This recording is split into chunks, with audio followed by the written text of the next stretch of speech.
Hey guys, welcome to my channel. Today I want to talk about something that's been on my mind lately.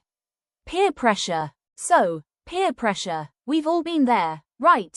Peer pressure is basically the feeling that you need to act a certain way to fit in or be accepted by others.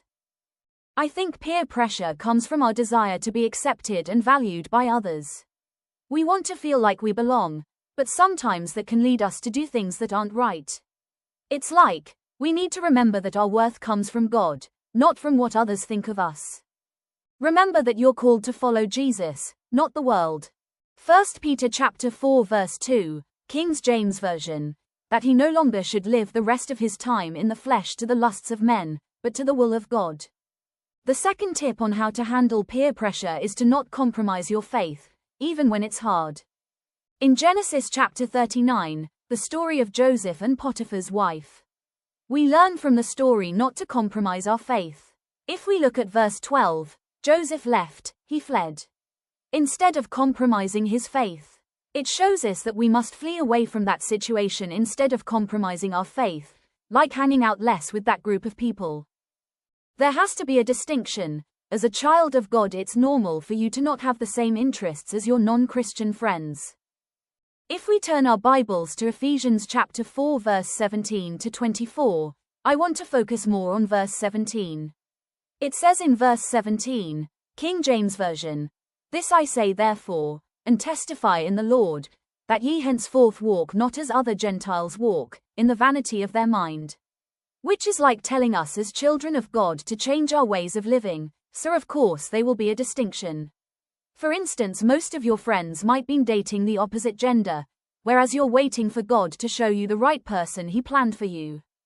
The last tip to handle peer pressure is to understand that life is an individual walk, and you don't need to do the same things as your friends. In Romans chapter 2 verse 6, New International Version, it says God will repay each person according to what they have done. Guys, please do understand that life isn't a cohort walk but an individual walk. You don't need to do the same things as your friends. You came into this world alone and you shall stand in front of God individually, not as a group. Okay, now let's get into chapter 2, friendships, which will be divided into 3 parts. Okay, quick story time. During primary school, I was very sociable, like I knew a few people. Whereas during the first year of high school, I was such an introvert with no social skills whatsoever, but as time went on I realized the importance of making friendships during your school years.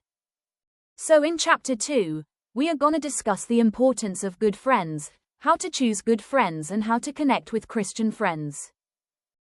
Good friends can make all the difference in our lives. They can encourage us, support us, and help us grow in our faith.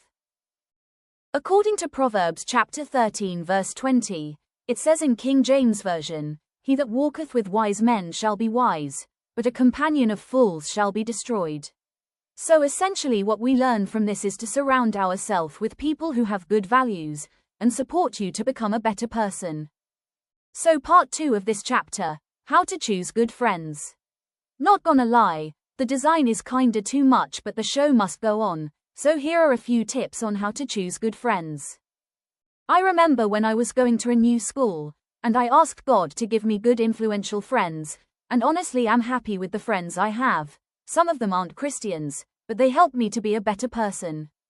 The second tip on how to choose good friends, be a good friend yourself cause you attract what you project externally.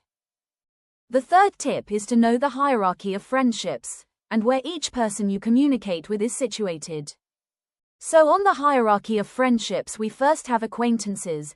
According to Cambridge Dictionary, it's a person that you have met but do not know well. Then we have casual friends. It's a person you know because you're in the same place, like the classmate you talk to and you know their interest and hobbies. Like what you guys have in common is that you go to the same school and are in the same grade. Then after that we have close friends. It's a person that you have a bond with and have been together with, that you guys have shared experiences that you guys can talk and laugh about. After that we have intimate friends. You know this person deeply, like you trust each other. Like you can freely express your opinions and ideas without judgment. You guys have almost the same hobbies, goals and interests. The last tip is to surround yourselves with people who make you a better person and help you grow in your faith. In Proverbs chapter 13 verse 20, "He that walketh with wise men shall be wise, but a companion of fools shall be destroyed."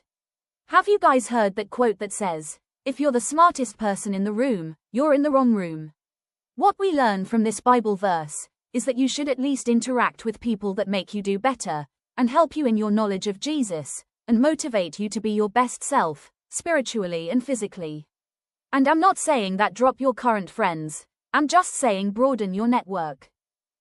So the last chapter is how to connect with Christian friends. Join youth groups and youth events. Not only do you connect with people, but you learn something new as well.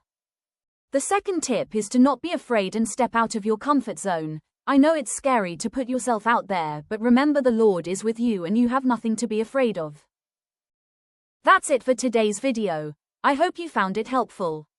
If you have any questions or topics you'd like me to cover in the future videos, please let me know in the comments. Don't forget to like and subscribe for more content.